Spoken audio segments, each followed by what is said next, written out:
Hey, what's up, everyone? I figured I'd do a quick review of what I thought about the Smile 2 sequel. And let me tell you something, for a horror movie, it sucked ass. Like, really, really bad. And as bad and laughable as the first one was, the second one was, like, even worse.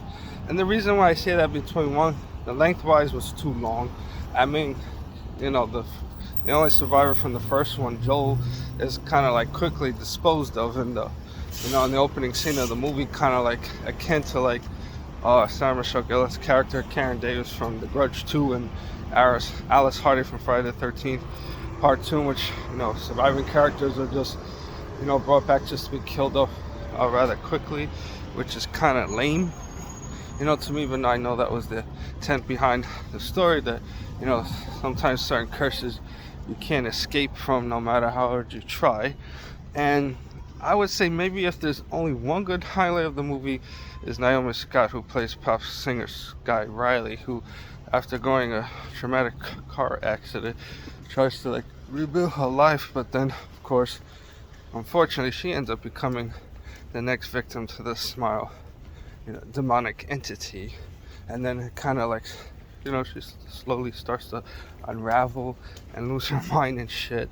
And she tries to figure out a way how to stop the curse from passing on, to someone else. And that's pretty much the gist of it. It's almost like watching a person unravel, psychologically. It's pretty much the best way to examine it. So, I mean, like I said, I think both Smile movies are terrible.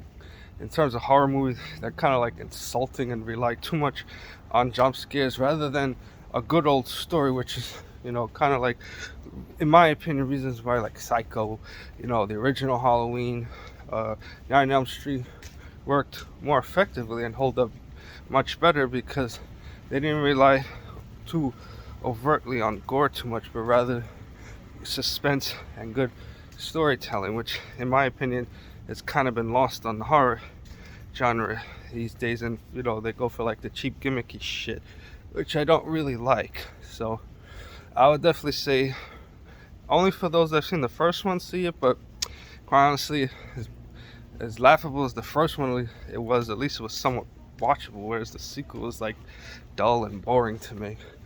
So that's pretty much all I'm gonna say on it. Hopefully, the Venom movie, coming out will be much better, and a good way to cap off Tom Hardy's run as Eddie Brock, Eddie K. Venom. So hopefully there'll finally be something that'll, deliver on its premise and not disappoint. That's that.